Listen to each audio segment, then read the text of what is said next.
Okay, welcome to Rev Limiter Power Sports. I'm going to be changing out the front rotors and brake pads on my 2020 Acura TLX. As you can see, they have a little bit of wear on them. Most of the wear is done on the inside. There should be a 13/16. You're going to want to loosen up the 5 lug nuts on this side and the 5 lug nuts on that side before you lift the car, since this car is a front wheel drive vehicle.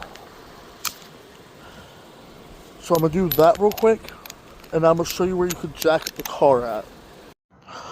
Okay, now that I've loosened those, I prefer to make sure that I take my brake fluid reservoir cap off. So all these just get pressed in. You just gotta find leverage somewhere.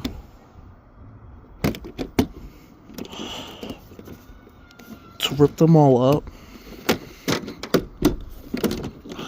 They should release pretty easily. Might need to do a little bit of wiggling. Take that, set that off over here. This is your brake fluid reservoir. You can dip your finger in there and make sure it's clean. I went ahead and bled all my brakes like 3 months ago, so I have all new fluid in them. Okay, so I'm gonna do these brakes one side at a time. That's how I prefer to do them. So when I'm not having to jack up the whole vehicle. If you look under the vehicle, there's a little opening with this little bracket in there. That little bracket is what I would position your jack on. That's your primary jack points on this vehicle. So you're going to take it and lift it fully up.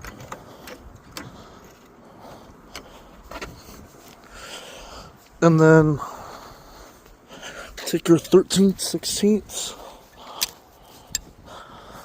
and use that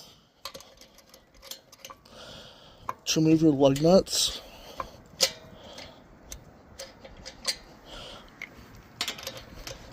Taking the lug nuts off. This should come off pretty easily.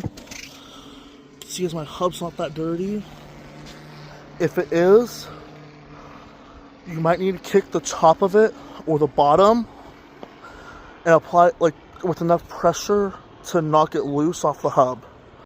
Okay, with how low this vehicle is, you need to jack up enough to get this jack stand under. I put it under the control arm normally. So you want to start off by undoing both of these two bolts. These up here are going to be a 14. Since that barely moves, I'm going to start on getting this off and loosening it real quick.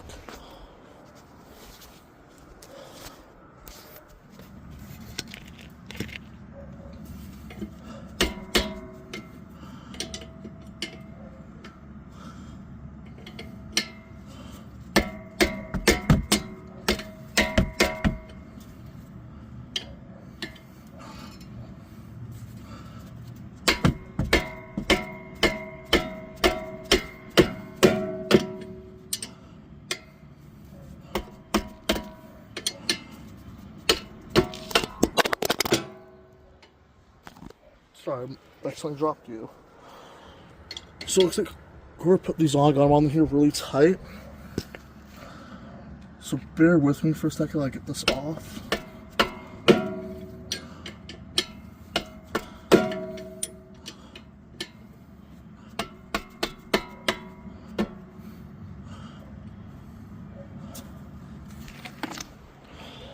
Okay, sorry, those were both 14 millimeters.